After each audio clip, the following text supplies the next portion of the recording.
Welcome to the deep dive. We are tackling a figure today who, well, in the popular imagination, is pretty much synonymous with absolute selfless goodness. Mm-hmm. Yet her legacy is arguably one of the most fiercely debated ethical puzzles of the 20th century. Mother Teresa. Absolutely. It's a fascinating duality. Our mission here really is to sort through this massive spectrum of source material. I mean, it's huge. It really is. On one side, you've got the hagiography, the saintly image, global accolades, the Nobel Peace Prize. The face everyone recognizes. Exactly. But then on the other side, we face these intense, really persistent critiques, things concerning her financial transparency, some controversial political connections. Yeah, those are definitely there. And maybe most seriously, the medical ethics and the actual quality of care provided in her homes. It's a real challenge, trying to synthesize all this, holding these opposing realities in mind. And what's so fascinating, I think, is that we're dealing with these two remarkably parallel narratives of the same woman. You have Anjezi Gangshi Bojaksiu, that's her birth name, the fiercely devoted Albanian Indian Catholic saint. And then you have the global organizational powerhouse she created. A massive operation. Huge. So our goal, as we explore these sources, isn't really to deliver some simple judgment like good or bad. No, it's way more complex than that. It's about synthesizing how one individual can inspire such widespread, profound devotion, while simultaneously generating such persistent, contradictory, and frankly, often scathing critiques throughout her entire public life, and even now, years after her death. Yeah, we want to find those moments that really make you lean forward, those aha moments maybe, that help us understand the profound internal struggle and the external complexity that defined her existence.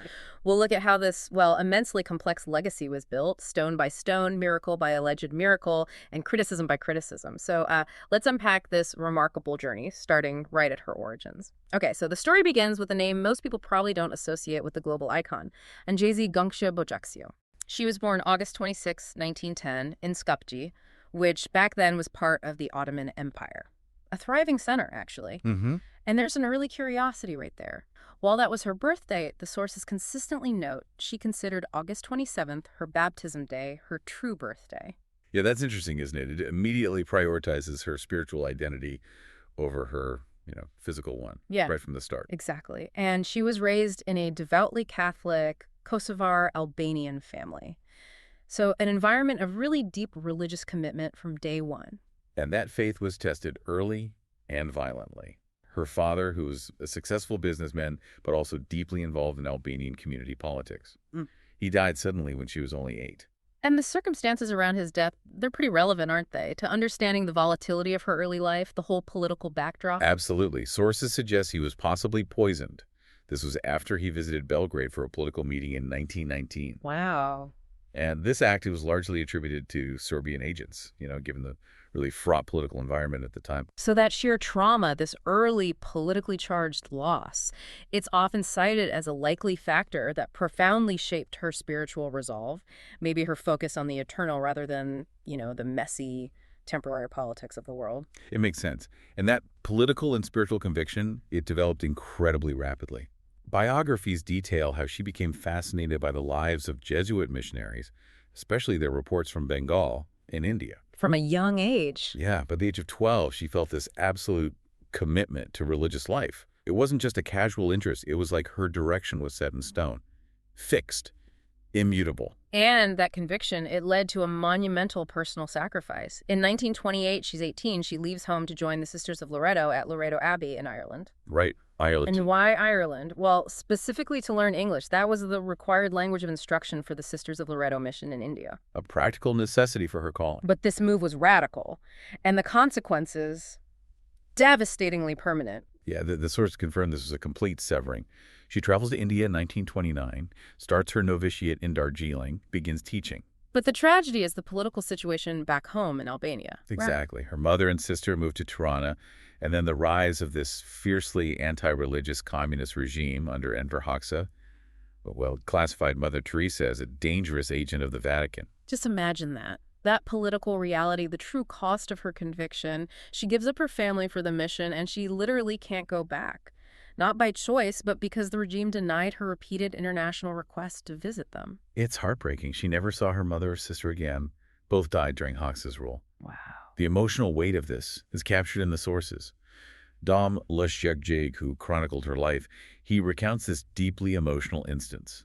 She visited the embassy seeking permission, and someone saw her crying, saying something like, "Dear God, I can understand and accept that I should suffer, but it's so hard to understand and accept why my mother has to suffer. In her old age, she has no other wish than to see us one last time." Oh, that's rough. So she was already operating at this level of profound personal sacrifice way before she became famous. Way before. She took her first vows in 1931, adopting the name Teresa after Thérèse de Lisieux, the patron saint of missionaries. Right. Then she took her solemn vows in 1937 while teaching in Calcutta.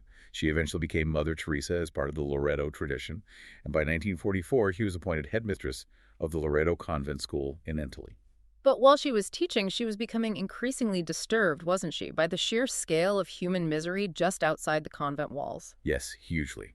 Exacerbated by things like the Bengal famine of 1943 and then the horrific violence of Direct Action Day in 1946 in Calcutta. Terrible times. Awful. And this internal conflict, between the relative security of the convent and the suffering right there in the streets, it really set the stage for the pivotal moment. Which brings us to the famous call within the call in September 1946. She's on a train going to Darjeeling for her annual retreat. And she experiences what she described as this explicit directive from God. Leave the convent, embrace the poverty of the slums, and serve the poorest of the poor. That's the phrase. That's the phrase. And this wasn't just like a career change. It was a total revolution of her life, her spiritual commitment. She had to get permission from the Vatican to leave her established cloistered order. Which must have been a process in itself. Oh, absolutely. Then she trades the traditional Loreto habit for that simple, now instantly recognizable white cotton sari with the blue border. She gets some basic medical training in Patna. Crucially, she adopted Indian citizenship too, right? Signaling her permanent commitment. Yes, very important. Before venturing into the Calcutta slums to begin her independent ministry. And the accounts of that initial period, they're crucial for understanding this narrative of her kind of saintly fortitude. She herself documented how incredibly difficult it was. Oh, yeah. Struggling with no income, literally having to beg for food and supplies. She recorded experiencing intense spiritual doubt, loneliness, the temptation to just go back to the stability of the convent. She wrote about it in her diary, didn't she? Capturing that conflict. Yeah, something like, "Then the comfort of Loreto came to tempt me. You have only to say the word and all that will be yours again," the tempter kept on saying. Powerful stuff. And then she concludes that thought with this really defiant declaration of commitment. "Of free choice, my God, and out of love for you, I desire to remain and do whatever be your holy will in my regard. I did not let a single tear come." Wow.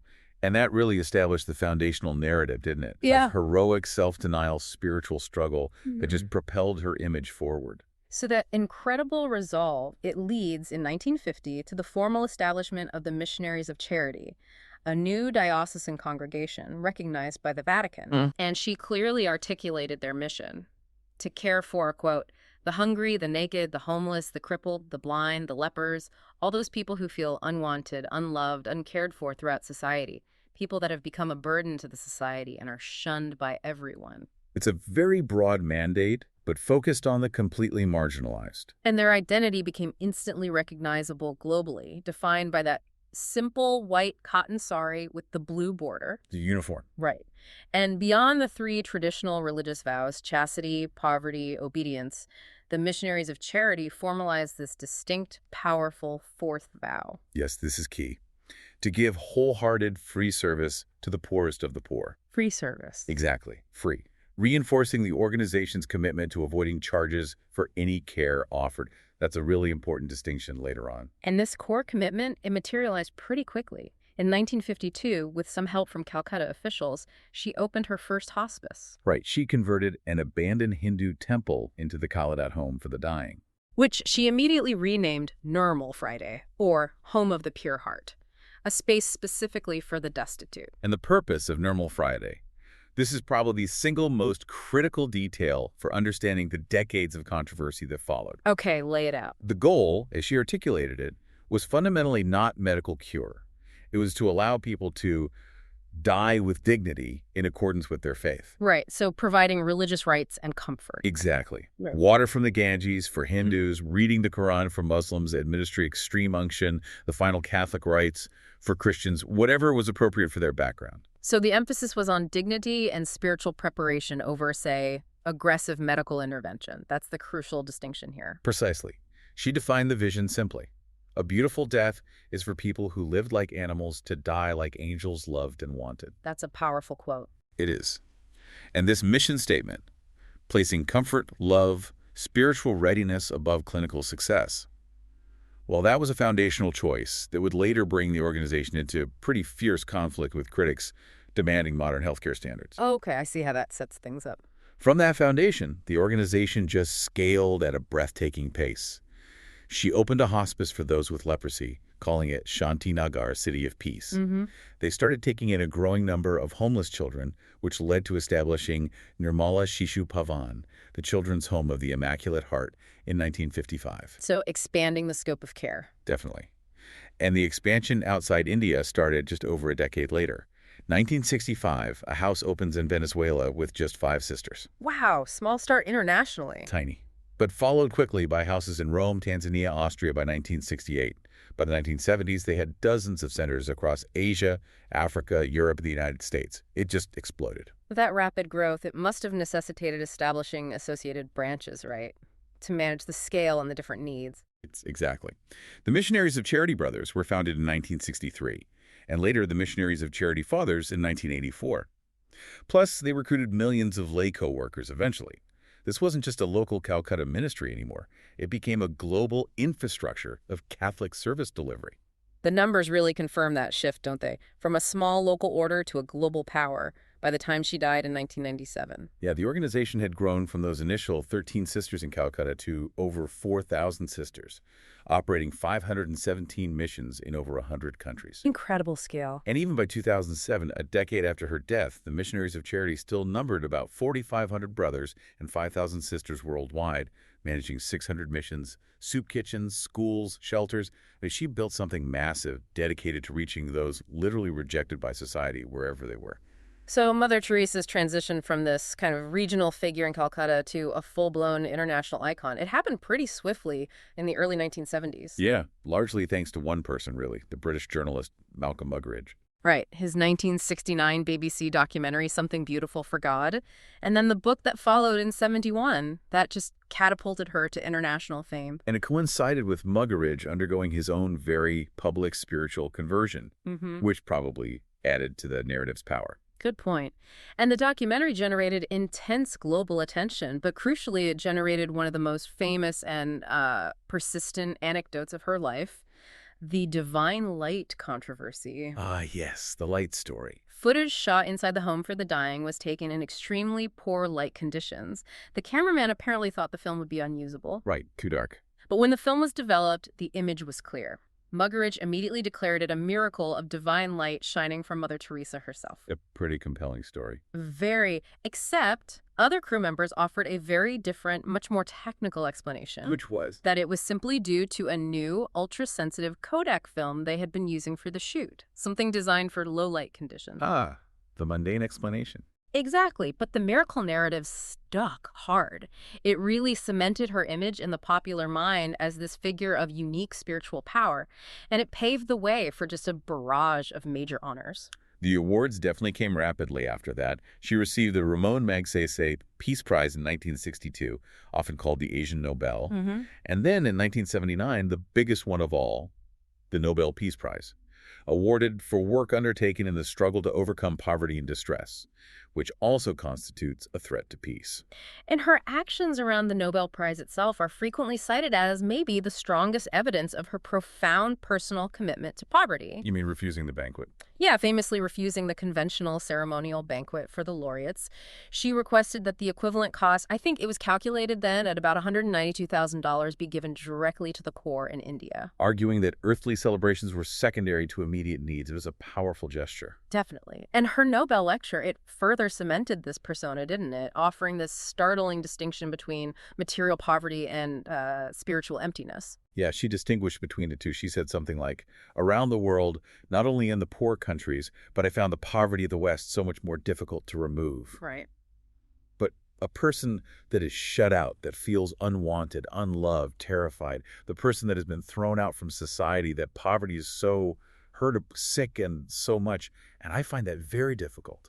So it suggested this global scope to her mission, right? Addressing the spiritual destitution of the wealthy, as well as the material destitution of the poor. Exactly. It broadened her appeal immensely. Beyond the Nobel, she continued to receive major honors. The Bharat Ratna, India's highest civilian award, in 1980. Honorary American citizenship in 1996. A whole string of them. But here's where the, let's say, ethical trap started to emerge. That massive global scale meant she had to engage with powerful figures and sometimes deeply corrupt ones, which led to some deeply controversial associations. Exactly. This is a major area of criticism. The sources heavily criticize her, for example, for accepting the Haitian Legion of Honor, a major award from the Duvalier regime. And we have to remember, the Duvaliers, Papa Doc and Baby Doc, they ruled Haiti as kleptocrats, systematically looting the state, suppressing dissent through violence. Just brutal dictators. Absolutely. And critics argue that by accepting an honor from such a regime, her implicit support, or at least her tacit acceptance, lent legitimacy to this profoundly corrupt dictatorship, possibly in exchange for political access or funds. Yeah, the why is often debated, but the acceptance itself was the issue. Right. And it wasn't just dictators. She faced intense scrutiny for her support of corrupt businessmen, too. Like Charles Keating. Most notably, Charles Keating, central figure in the massive savings and loan scandal in the U.S., which cost taxpayers billions. She actually wrote a letter to the presiding judge requesting clemency for him. And she'd received substantial donations from Keating, hadn't she? She had. And when the prosecutor, Paul Turley, wrote to her explaining the scale of Keating's fraud, asking her to return the stolen money for the benefit of the victims, she never responded. Ooh, that doesn't look good. No. It suggested to critics this kind of pragmatic approach to fundraising that maybe sometimes overshadowed basic ethical considerations or accountability regarding where the donations came from. But on the flip side, her influence could also be channeled into these dramatic, positive humanitarian actions, like during the Siege of Beirut in 1982. Yeah, that was an incredible moment, a terrifying point in the Lebanese Civil War. She leveraged her global status to broker a temporary ceasefire between the Israeli army and Palestinian guerrillas. Just pause the war for a bit. Pretty much. And that temporary lull in fighting allowed her and Red Cross workers to go into the war zone and rescue 37 children trapped in a frontline hospital. That's like something out of a movie, a moment of pure heroic intervention. It really was. And she also demonstrated remarkable resilience by expanding her missions into communist countries that had previously rejected the Missionaries of Charity, visiting Armenia after the devastating 1988 earthquake, for example. She had this practical philosophy, didn't she? In the face of political obstacles, something like, no matter who says what, you should accept it with a smile and do your own work. That sums it up pretty well. But as we move into the next section, we see that it wasn't just her affiliations that were under attack. Her methods themselves faced intense, prolonged criticism. Okay, so this is where the synthesis gets really difficult, isn't it? We're dealing with accusations that don't just question her judgment, but the very moral foundation of her ministry. Right. Despite the massive scale of her charity, despite the millions, maybe hundreds of millions in donations flowing in, the most consistent, well-documented critiques center on the fundamental lack of quality of care provided in the very homes meant to serve the poorest. There was a comprehensive paper by some Canadian academics, Revered, Chenard, Seneschal, that really detailed these concerns. Yes, they argue that while her clinics receive vast sums of money, and sources do indicate the Missionaries of Charity handled huge amounts, often untraced. Yeah, financial transparency was another major criticism. But their point was, these clinics consistently lacked basic medical necessities. Like what specifically? Crucially, they pointed to the consistent refusal to implement systematic diagnosis, provide adequate nutrition, or, and this is the big one, offer sufficient analgesics, strong pain relief, for people suffering intense terminal pain. And the argument was this wasn't due to poverty, right? Because the money was demonstrably there. Correct. The critics argued the resources existed, but weren't applied to this kind of basic medical standard. And this alleged refusal of basic modern pain relief, it's directly tied to that highly controversial idea that Mother Teresa promoted a cult of suffering. Exactly. Critics claim she intentionally denied modern medical treatment because she believed the sick must suffer like Christ on the cross, viewing suffering itself as some kind of spiritual pathway to purification. There are quotes attributed to her supporting this view, aren't there? Yes. The sources quote her stating things like, "There is something beautiful in seeing the poor accept their lot, to suffer it like Christ's passion. The world gains greatly from their suffering." Wow. For many critics, that theological outlook fundamentally undermines the whole mission of charity, doesn't it? It replaces practical relief with an endorsement of human misery for spiritual gain. That's precisely the argument. And this stance led to the most high-profile and frankly stinging critiques, particularly from the late journalist and intellectual Christopher Hitchens. Hitchens. His 1995 book, The Missionary Position, and his testimony opposing her canonization, he was probably her most vocal critic. Absolutely. He argued she was a friend of poverty, meaning she loved the idea of poverty as a condition that facilitated spirituality and conversion. Rather than being a friend of the poor, seeking to actually eliminate their misery through modern means. That was his core charge. And he also levied this powerful accusation of hypocrisy. The difference in care. Yeah, citing the documented disparity between the care her patients received in places like Normal Friday and the care she sought for herself when she was ill. Right. He pointed out that Mother Teresa, when she had heart problems, chose advanced, expensive, specialized treatment in Western hospitals, including in the U.S. While allegedly denying basic pain relief and modern diagnostic testing to her own patients in Calcutta. His argument was deeply confrontational. If suffering was truly this spiritual gift, why did she actively seek the most advanced medical intervention possible to minimize her own suffering? It's a sharp question. And the defense that she was sometimes hospitalized against her wishes while stated by some staff, well, it doesn't fully negate the fact that she was accessing standards of care vastly beyond anything offered in her own homes for the dying. Hitchens also went deeper, didn't he? Questioning her core motives for all the work. Yes. He asserted her intention wasn't purely social work, but explicitly to expand the number of Catholics. He recalled her telling him directly, something like, "I'm not a social worker. I don't do it for this reason. I do it for Christ. I do it for the church." So for her critics, this placed conversion and proselytization above straightforward humanitarian relief. That was the interpretation, yes. Now, okay, we have to look at the powerful defense offered by those closest to her. Her authorized biographer, Navin Chawla, has consistently countered these claims. Right, arguing that critics fundamentally misunderstand the purpose of the missions. What was his argument? Chawla argues the homes were never intended to be state-of-the-art hospitals. Calcutta already had those. They were intended as refuges for the dying poor who had been turned away by every other institution, places where they could at least die being comforted and with some dignity. So the idea wasn't to cure the terminally ill, but to prevent them from dying alone and uncared for in the street. That's the core of the defense. Similarly, Sister Mary Prima Pyrrhic, the former superior general, affirmed their primary goal was alleviating suffering through comfort and love, not cultivating it. And what about the lack of specific analgesics? How did they address that? She and other defenders argued that resources, while vast in aggregate, were focused on scaling up the number of missions to reach more people globally, and that medical practices were often constrained by the immediate environment and, frankly, a lack of medically trained sisters running things day to day. So a resource allocation argument and a skills gap argument. Essentially, yes. Now, the local Indian perspective adds another dimension, separate from these Western academic or journalistic critiques. Right. Physician Arup Chatterjee, an activist who actually grew up in Calcutta, did extensive research.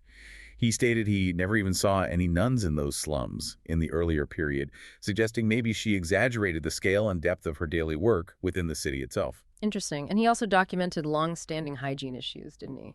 Yes, like the widely criticized practice of reusing hypodermic needles after only rinsing them in tap water. A practice he claims that only improved after her death in 1997. Which highlights the very real practical danger of maybe prioritizing spiritual comfort over basic clinical sanitation. It certainly raises that question. And politically, within India, you had opposition too. The Hindu right-wing organization Rashtriya Swayamsevak Sangh, the RSS, Their leader, Mohan Bhagwat, claimed Mother Teresa's primary objective was religious conversion, arguing her social service was merely a means to facilitate her religious mission, which reflects this deeper suspicion within parts of India regarding foreign-funded religious charities. Okay. And finally, we can't ignore her firm, often controversial political and moral stands, positions that were sometimes at odds with her humanitarian image. Definitely. She was absolutely uncompromising in her opposition to abortion and contraception, even on her global stage. She used her Nobel platform for that, right? She did, declaring abortion the greatest destroyer of peace today, arguing that if a mother can kill her own child, what's left to stop anyone from killing anyone else? Her stance was clear. The sanctity of life was absolute, period, regardless of consequences like poverty or overpopulation. And then there was that highly difficult controversy in 1994 involving the Jesuit priest Donald Maguire. Yes, he was her confessor, and he faced multiple sexual abuse allegations. And she intervened to defend him. She did. She argued her confidence and trust in Maguire and pushed aggressively for his reinstatement to the ministry, prioritizing, it seems, loyalty and her personal relationship. Which became completely indefensible when Maguire was later convicted of multiple molestation charges years later. Exactly. That episode revealed a potential blind spot, didn't it? Suggesting maybe a willingness to prioritize institutional protection or personal loyalty over the protection of alleged victims, which further complicates that saintly reputation. So we've seen these incredible external conflicts, the global recognition versus the sharp ethical critiques.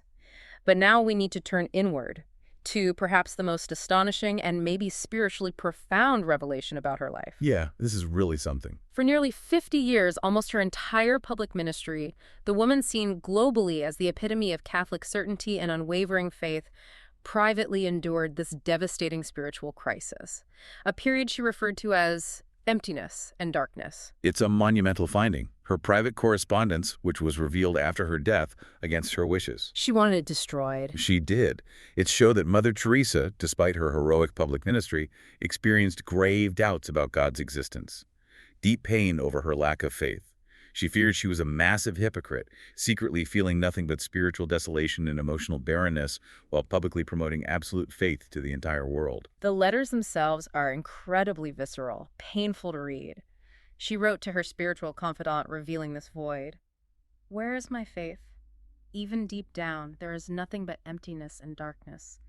If there be God, please forgive me." Imagine carrying that. In another letter, the spiritual desolation is almost physical. I look and do not see, listen, and do not hear. The tongue moves in prayer, but does not speak. Wow.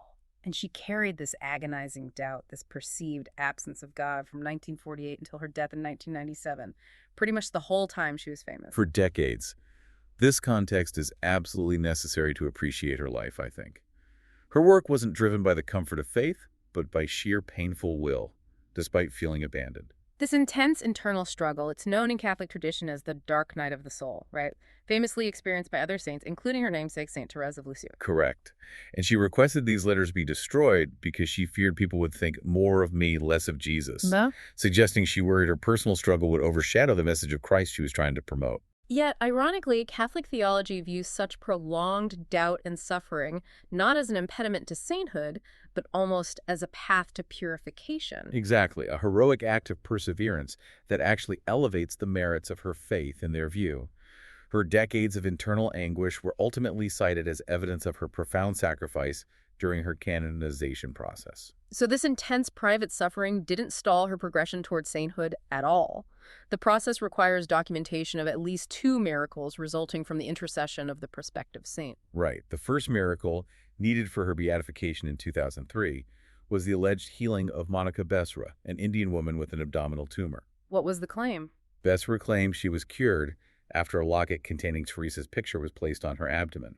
This seemingly straightforward act was pretty swiftly accepted by the Vatican. However, the conflicting evidence surrounding this first miracle perfectly mirrors the conflict of her public life, doesn't it?